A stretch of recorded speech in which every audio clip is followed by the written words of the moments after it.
अब आते हैं हम लोग वायु तत्व पे। चलिए पहले देखिए वायु को समझ लेते हैं क्या है वायु। अभी हम तत्व कैसे बने इसको भी समझाएंगे किसी समय। हाँ, ये देखिए वायु का प्रभाव क्या लिखे, पहले वायु के प्रभाव को पढ़ लेते हैं। वायु में प्रवाह होता है ना। अच्छा, आप जानते हैं कि वायु में प्रवाह होता है, शक्ति भी होती है। आप जानते हैं वायु जो है ये ट्रांसपोर्टेशन का भी काम करती है। कैसे? देखिए, तिनकों को एक जगह से उड़ा एक दूसरी जगह उड़ा कर ले जाती है। कभी उपयोगी तिनके होते हैं, कभी नहीं उपयोगी होते हैं। तो और ऐसे जब ज्यादा वायु में और ज्यादा ताकत होती है। और वायु क्या है कि हमको मैसेज भी देती, कहीं दूर पानी बरस रहा होगा तो वायु हमको एक मैसेज दे देगी कि देखिए वहां पानी बरस रहा है, यहाँ भी मतलब ऐसी मौसम की संभावना हो सकती है। तो वायु क्या करती है? वायु में प्रवाह होता है, गति होता है, जो कि मानव में विचारों की गति और प्रवाह के रूप में देखा जा सकता है। इसको ह्यूमन बीइंग से कैसे जोड़ा गया वायु को, कि फिजिकली तो ये ट्रांसपोर्ट करती ही है, हमारी बॉडी में बहुत सी चीजों को ट्रांसपोर्ट करती है वायु। लेकिन क्या है, हमारे विचारों को भी, विचारों के प्रवाह को जो है वायु के रूप में देखा गया है। तो वायु का संबंध कहीं ना कहीं क्या है, हमारे विचारों से, हमारे थॉट से है। ठीक है। यही विचार जब किसी विषय या वस्तु या व्यक्ति पर स्थिर हो जाते हैं तो हमारे मन में आसक्ति उत्पन्न हो जाती है। इसको हम लोग बाद में समझेंगे। यहां से हमने ये समझा कि विचार, वायु का मतलब क्या है, विचारों की गति और प्रवाह। मतलब विचार आना और विचार जाना। ठीक है। और जब हमारे दिमाग में, हमारे मस्तिष्क में कोई विचार आता है तो हम उस विचार पर क्या करते हैं, थोड़ा सोचते भी हैं। तो अब वायु को क्या बना आकर के, वायु तत्व का, वायु तत्व का जो की फैक्टर है वह इंटेलेक्चुअलिटी, बौद्धिकता।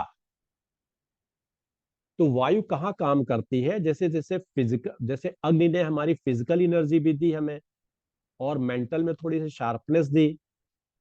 पृथ्वी तत्व ने हमें कैपेसिटी टू डू वर्क दिया, हमें फिजिकल स्ट्रेंथ दी पृथ्वी तत्व ने।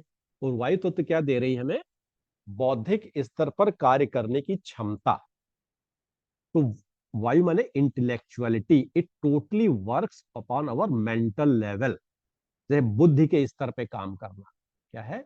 बौद्धिक या मानसिक स्तर पर कार्य करने वाले। अब बुद्धि का मतलब क्या हुआ, या मानसिक स्तर का क्या मतलब हुआ, कि मानसिक स्तर है, बुद्धि क्या काम करती है? सोचना, विचारना। बुद्धि का काम यही है कि थिंकिंग प्रोसेस, थॉट प्रोसेस। तो हमारे मन में कोई विचार आते हैं, किसी वस्तु के बारे में विचार आए, किसी व्यक्ति के बारे में विचार आए, किसी परिस्थिति के बारे में विचार आए, तो हम उन विचारों को क्या करते हैं, सोचते हैं, उसके बारे में चिंतन मनन करते हैं। और ये काम कहाँ होता है? हमारे मेंटल लेवल पे होता है। तो जो चिंतन मनन का सारा कार्य है वो वायु तत्व के जिम्मे है। तो जब हम लोग बौद्धिक स्तर पे या मानसिक स्तर पे सोचते हैं, तो चिंतन मनन करते हैं, तो क्या होता है कि हमारे अंदर उससे संबंधित, उस विषय से या उस वस्तु से संबंधित बहुत से अ, बहुत सी चीजें हमारी जानकारी में आ जाती हैं। वो हमें तर्क का, उसके पक्ष में आर्गुमेंट्स का काम करती है। भाई, किसी भी चीज के बारे में आप बार बार सोच रहे हैं और उसके बारे में आप डिस्कस भी कर रहे हैं, या अन्य किसी स्रोत का सहारा ले रहे हैं, तो जब आप किसी चीज के बारे में सोचते हैं, चिंतन मनन करते हैं, तो उसके पॉजिटिव और निगेटिव बहुत से एस्पेक्ट आपके सामने खुलने लगते हैं। तो क्या होता है, उस विषय के संबंध में आपके पास बहुत सारे आर्गुमेंट्स आ जाते हैं। तो क्या हो गया, बौद्धिक वायु तत्व की क्या एक विशेषता होगी, दे आर क्वाइट आर्गुमेंटेटिव, बहुत तर्कशील होते हैं। अच्छा, ज्ञानी, चूंकि ज्ञान का संबंध हमारे विचार और बौद्धिक या मानसिक स्तर से होता है, और वायु तत्व पूरी तरह मानसिक स्तर पे कार्य करता है और चिंतन मनन करता है, तो क्या होता है, ज्ञानी, इनके पास जानकारी अधिक होती है। ज्ञानी का मतलब जानकारी होना, नॉलेज। अच्छा, शरीर की तुलना में बुद्धि का अधिक उपयोग करना, मतलब क्या हुआ इसका? शरीर की तुलना में बुद्धि का उपयोग करने का मतलब ये हुआ, जैसे अग्नि तत्व के जो जातक होंगे, वो क्या होगा कि कोई काम हुआ तो उठ के खड़े हो गए और they are ready to start the work. पृथ्वी तत्व वाले काम करना है, बैठे बैठे ही काम करते रहेंगे, उनको दौड़ धूप भी कर लेंगे लेकिन बैठे बैठे काम दे दिए करते रहेंगे। लेकिन वायु तत्व वाले क्या है, उनसे अगर आप कोई काम कहिए तो वो क्या है, फिजिकली वो ज्यादा नहीं, वो बुद्धि से अपने जो है दुनिया भर की प्लानिंग आपको समझा देंगे कि इसको ऐसे कर लो वैसे कर लो, ये करते तो वो हो जाता, वो कर ले तो वो हो जाता। या इस तरह कह लें कि इनको बैठे बिठाए जो भी बौद्धिक स्तर पे कार्य करने वाले हैं वो इनको ज्यादा पसंद है। मतलब इनको दौड़ धूप का काम नहीं पसंद है, लिखा पढ़ी का काम, लिखने पढ़ने का काम, है ना, जहां कहीं भी बुद्धि का अधिक उपयोग हो, सोचना हो, चिंतन मनन करना हो, सलाह देनी हो, है ना, किसी को गाइड करना हो, तो वहां ये जो है ये दौड़ भूख के काम नहीं करेंगे। ये क्या है, हमेशा बुद्धि के स्तर पे काम करेंगे। ऐसे कोई काम इनको पसंद नहीं आएंगे जहां शरीर को ज्यादा काम हो और बुद्धि का कम काम हो, इनको बुद्धि का अधिक काम हो। तो ऐसे तमाम प्रोफेशन आजकल की डेट में हम लोग जानते हैं। अब उसको विस्तार देना कोई बहुत यहाँ आवश्यक नहीं है, ठीक है। तो ये लोग क्या होते हैं, दे आर, ये बहुत अच्छे सलाहकार होते हैं। कारण वही है कि ये मानसिक स्तर बौद्धिक स्तर पे कार्य करते हैं, हर परिस्थिति के बारे में हमेशा चिंतन मनन करते रहते हैं। हम्म। और जब चिंतन मनन करते हैं तो उसके पक्ष विपक्ष में बहुत इनके पास विचार आ जाते हैं, जानकारी हो जाती है। तो इनसे आप कुछ भी कहिए तो ये आपको तुरंत एक सलाह दे देंगे। या ये कहिए कि जो भी काउंसलिंग के जो भी प्रोफेशंस हैं, विदर दे आर सीए, एडवोकेट्स या एस्ट्रोलॉजर, कुछ भी आप कह लीजिए, जहां कहीं भी काउंसलिंग की बात आ रही है वो सब वायु तत्व के पास है। सलाह देना, सलाहकार का काम करना, सलाह लेना, ये क्या है, वायु तत्व का काम है, क्योंकि ये सब बौद्धिक स्तर पे काम कर रहे हैं, मानसिक स्तर पे। अच्छा, वैज्ञानिक तरीके से कार्य करना, कारण वही है कि जब आप जो है लगातार किसी चीज के बारे में सोच रहे हैं, प्रोसेस में हैं, तो आप, ये एक वैज्ञानिक तरीका क्या है, कौन सा काम हमें पहले करना है, कौन सा बात करना है, मतलब एक काम करने के तरीके में एक सीरियल होना, ऐसी क्रमबद्धता होना जिससे जो है काम हमारा, हमारी समय और ऊर्जा दोनों का जो है बचत हो। तो वही वैज्ञानिक तरीका है, हमारा समय बचे, हमारी ऊर्जा बचे, और हमारा काम भी सही तरीके से हो जाए। तो ऐसे सिस्टमेटिक वे में, ऐसे क्रमबद्ध तरीके से काम करना कि हमारे समय की, ऊर्जा का, धन का, सब चीज की बचत हो, तो दैट इज वैज्ञानिक। इसी तरीके से लोग काम करते हैं।